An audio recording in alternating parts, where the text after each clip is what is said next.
Work na naman po tayo mga ka-business minded.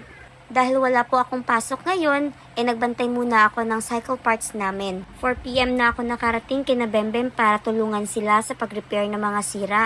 Dahil marami ang nangangailangan ng internet connection, andito kami ngayon para mag-repair ng dinaanan ni Bagyong Christine. Maaga pa sila nag-umpisa sa pag-repair.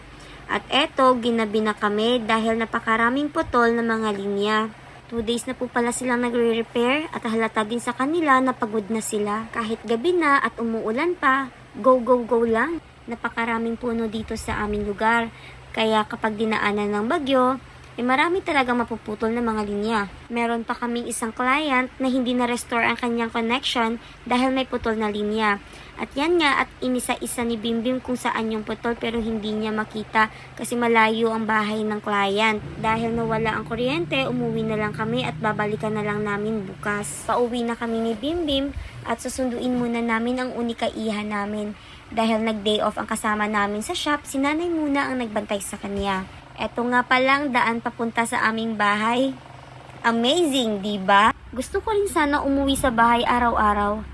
Kaso lang minsan ayaw ko nang umuwi kasi sobrang putik talaga dito kapag umuulan. Kahit nakabota ako, muntik na akong madulas. Sa gitna pala ng kagubatan ng bahay namin. Nung maliit pa talaga ako, ang galing kong maglakad sa putikan.